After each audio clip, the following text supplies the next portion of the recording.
actually have one of our bird patients here that we see, and this is actually a starling, a wild bird.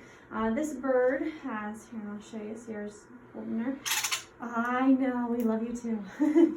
Has some defects where she's not actually able to fly, and she's got some deformities with her legs. So she's very lucky to have a wonderful family that takes great care of her. These guys, their beaks continuously grow, and so in the wild they would be wearing those down continuously by foraging and looking for food.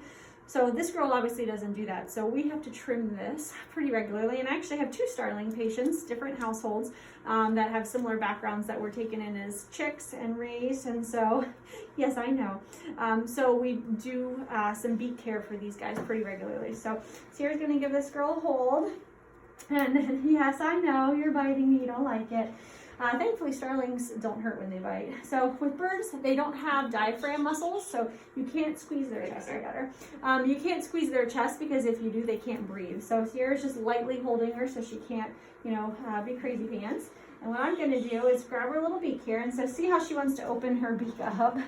So you can see, if you look really closely, that this is overgrown, and you can feel that this is getting kind of soft. And so if we just let this grow out crazy, these guys can break them off, and they can break them off farther back here where there are blood vessels and they can breathe. So we actually just use a Dremel, and I like to keep their beak closed when I do this.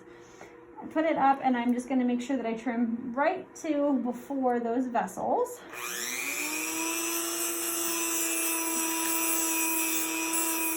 So that we can make it easier for this girl to eat. And then I'll periodically check it. If I know my skin.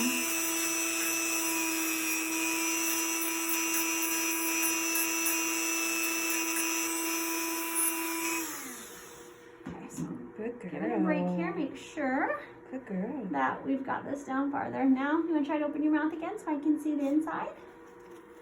You don't want to open it when I ask? So, but you can see here that these beak, the upper, so the mandibular and the maxillary, so upper's maxillary, lower's mandibular line up nicely. This is much shorter for this girl, won't be damaged, so we'll see her back. Generally, we see this girl every 6 to 8 weeks, and we'll also trim her nails as well since those don't wear down. But she's a nice little bird, and she's lucky to have people very devoted to her.